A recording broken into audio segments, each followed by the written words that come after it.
네, 여러분 안녕하세요. 가을바람입니다. 오늘은 D-Wave 투자에 주의해야 하는 이유라는 제목으로 아이온큐의 경쟁사 중 하나인 D-Wave에 대해 분석을 좀 해보도록 하겠습니다. 부제로는 D-Wave 2022년 4분기 실적 발표 자료를 살펴봤다라고 명시를 해놨습니다. 네, 우선 D-Wave 실적 발표 전에 D-Wave에 대한 배경 지식이 좀 필요하겠죠. D-Wave는 초전도체 방식의 양자 컴퓨터가 아니라 양자 어닐링 장치라는 것을 개발해서 판매해온 업체입니다. 그래서 캐나다 기업이고 초기에 큐비트 숫자 2000큐비트다 라고까지 주장을 해서 굉장히 관심을 많이 받았고, 구글과 나사와의 계약을 따내서 큰 관심을 받아서 주가가 초반에 많이 뛸 뻔했어요. 근데 범용적으로 프로그래밍이 가능한, 이제 우리가 흔히 말하는 양자 컴퓨터가 아닙니다. 게이트 기반의 양자 컴퓨터가 아니라 협소한 분야의 최적화 문제만 풀 수 있는 장치라는 거죠. 그래서 마치 디지털 컴퓨터와 아날로그 컴퓨터, 이렇게 완전히 다른 방식의 장치입니다. 그래서 이게 한계점을 가지고 있다는 게 이제 사람들이 스마트해지면서 알려져서 현재는 후발주자로 밀려나서 새롭게 이제 우리가 흔히 말하는 그 양자 컴퓨터를 개발하기 위해 노력하고 있습니다. 그리고 최근에도 제가 전해드렸는데 현금 부족으로 고전하고 있다라고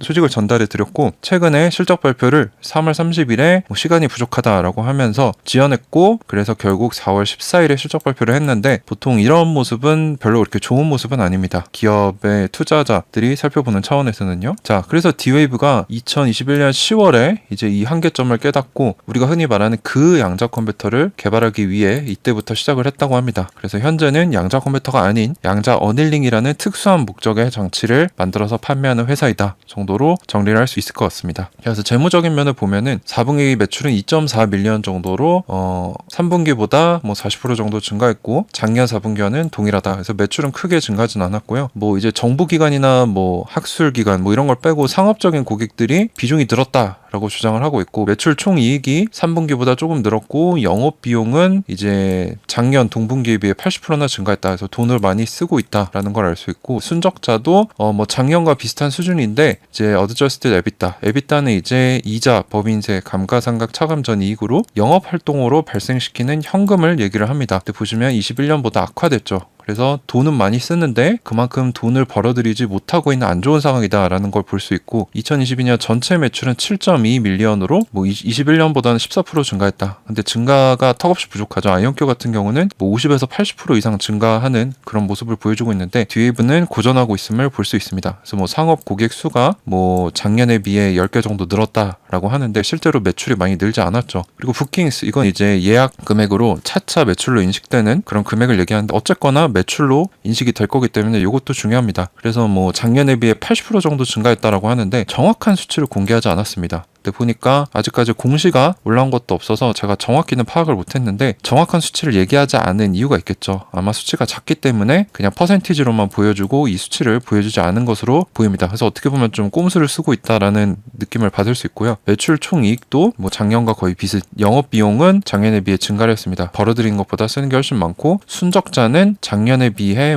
거의 한 40% 정도 증가를 했고요. Adjusted EBITDA도 작년에 비해 훨씬 더 증가를 했습니다. 그래서 전체적으로 봤을 때 이제 불리한 건 가리고 이제 좋아 보이는 고객 수 이런 거는 보여줬는데, 실제로 이익이나 매출이 늘고 있지만 천천히 늘고 있고, 비용이 훨씬 더 크게 늘어나서 적자가 커지고 있다라는 점을 우리가 분석을 할 수 있겠죠. 자, 그래서 유동성 관련해서 특별한 발표가 있었는데, 작년 말 기준으로 현금성 자산이 7 밀리언밖에 안 됩니다. 그래서 돈이 많이 부족하죠. 그래서 링컨 파크 에퀴티 이런 데에서 1월 2월에 16 밀리언 정도를 추가 조달을 했는데, 이거 외에도 앞으로 3년간 150 밀리언 달러 규모의 보통주를 판매할 수 있다는 계약을 체결했습니다. 아마 할인된 금액에 판매를 하겠죠. 그래서 기존 주주들의 주식 가치가 굉장히 많이 희석될 리스크가 있다 라고 볼 수 있을 것 같고, 4월 13일에는 PSPIB라는 곳에서 50밀리언 규모의 4년짜리 대출 계약을 체결했다. 상당히 이 현금 부분에서 또 재무 건전성 부분에서 좋지 않다는 걸 우리가 알 수 있습니다. 그리고 무엇보다 스타트업들은 이 흑자 전환을 하기까지 데스밸리에서 살아남아야 되는데 그러기 어려울 가능성이 많이 보이죠. 그래서 저는 D-Wave에 투자하시는 거를 좀 개인적으로 반대하는 입장을 취하고 있습니다. 그래서 D-Wave가 현금 부족으로 인해서 투자자들에게 불리한 액션을 취하고 있다. 추가 보통주 발행과 대출로 인해서 재무 건전성이 약화되고 있기 때문에 스타트업에서는 특별히 더 이런 기업들의 행동을 조심해야 된다 라고 정리할 수 있겠습니다. 자, 그리고 가이던스를 보면은 2023년에 예상 매출은 12에서 13밀리언으로 작년에 비해 뭐 67%에서 80% 증가할 것이고, 앞으로 이 성장세가 몇 년간 유지될 거다라고 예상을 했는데, 다시 한번 말씀드리지만 매출 성장세가 너무 늦습니다. 자, 아이온큐 같은 경우는 이 정도를 이미 올해 도달을 했고요.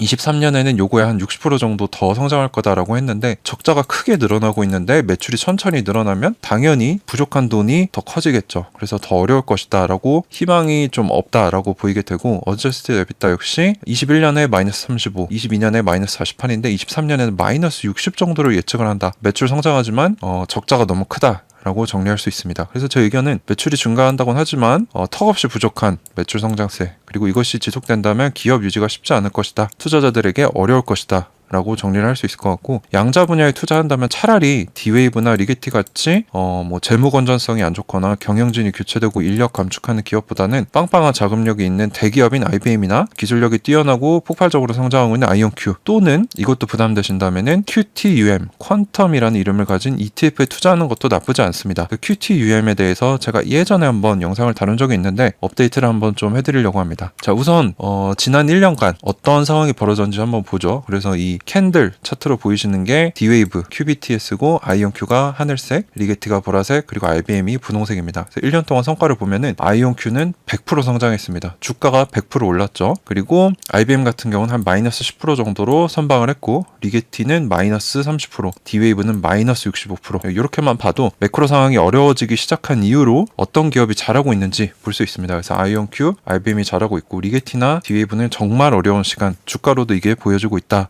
라고 얘기를 할 수 있을 것 같습니다. 자, QTUM ETF 같은 경우는 Defiance ETF라는 회사에서 발행을 했는데 총 자산 규모는 120밀리언 정도 되고 수수료는 0.4%로 크진 않습니다. 그리고 발행 주식수는 260만 주 됐는데, 제가 작년에 분석했을 때 아이온큐 비중이 이 ETF 한 1% 정도 됐는데 2% 정도로 2배 정도로 올랐더라고요. 그래서 엔비디아, 아이온큐, 알칩, 내셔널 인스트루먼트, 뭐 AMD, 케이던스, 인피니언, 에어버스, 마이크로소프트, 시냅시스, 마이크론, 바이두, 인텔, ASML 등등 보시면 뭐 반도체 기업들, 그리고 양자 기업들, 또는 양자를 활용하고자 하는 기업들을 다채롭게 분산 투자하고 있기 때문에 리스크가 많이 낮은 편입니다. 그래서 개별주 투자가 부담스러우시다면은 이 ETF를 가져가는 것도 나쁘지 않아요. 보시면 엔비디아와 아이온큐가 탑2를 이루고 있기 때문에 나쁘지 않습니다. 근데 1일 평균 거래량이 한 2만 주가 안 되기 때문에 총 주식의 1%도 안 되는 수량이기 때문에 거래 유동성이 좀 적은 편이다 정도가 좀 단점으로 손꼽힐 수 있을 것 같습니다. 그래서 보시면 총 발행 수량이 260만 주이고, 총 가지고 있는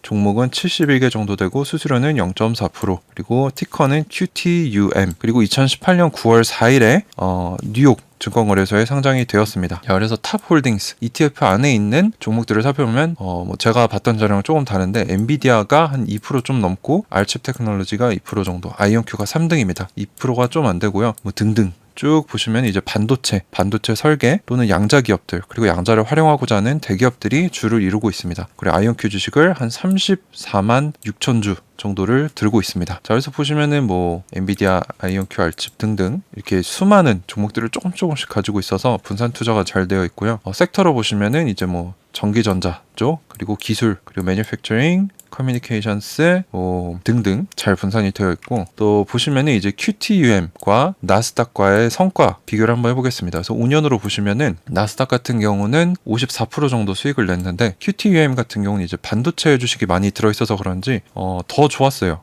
85% 정도 돼서 뭐 이제 개별주 투자가 부담스럽다 하시면은 QTUM을 이제 나스닥 대신 모아가는 거, 개별주 대신 모아가는 게 뭐 리스크는 낮추면서 리턴은 높이는 방법이 될 수 있을 것 같다라는 걸 차트가 보여주고 있습니다. 자, 그래서 저의 총체적인 의견은 뭐냐, D-Wave는 실적 발표 연기를 했고 부킹 수치도 정확하게 밝히지 않았다. 이게 좀 의아하다. 그리고 매출이 증가한다고는 하지만 현금성 자산이 너무 부족하고 그것을 메꾸기 위해서 보통주 추가 발행, 대출을 하는 등 재무 건전성이 악화되고 있다. 현재 시가총액이 80밀리언이 안 되는데 앞으로 3년간 150밀리언 달러 규모의 보통주를 추가 발행한다는 거는 지금 주식을 들고 있는 분들의 그 가치가 엄청나게 하락한다는 얘기입니다. 그래서 제가 투자를 안 하시는 게 좋겠다 좋겠다라고 개인적으로 생각을 하고 있는 거고요. 고객의 숫자가 증가한다고는 하지만 현재의 이 협소한 문제만 풀 수 있는 양자 어닐링 장치로는 미래 매출을 보장하기 어렵습니다. 제가 생각하기에 D-Wave의 타겟책은 초전도체 방식의 혁신적인 이제 우리가 흔히 말하는 범용적인 양자 컴퓨터가 언제 개발되느냐인데 이 얘기가 아예 없었어요. 그래서 치명적인 약점으로 보이기 때문에 그래서 총평으로 제 생각은 D-Wave에 투자하지 않겠다. 차라리 IBM이나 아이온큐에 투자를 하거나 이것도 부담스러우시다면은 QT-UM ETF를 가져가는 것이 현명해 보인다. 라고 분석할 수 있겠습니다. 네, 그래서 오늘 D-Wave 실적 발표를 보면서 제가 분석했던 내용을 더해서 D-Wave에 투자하기 어렵고 우리가 주의해야 하는 이유에 대해서 설명을 간단하게 해드렸습니다. 네, 도움이 되셨다면 구독과 좋아요, 알람 설정 부탁드리고요. 오늘도 긴 영상 끝까지 시청해주셔서 감사합니다. 가을바람이었습니다.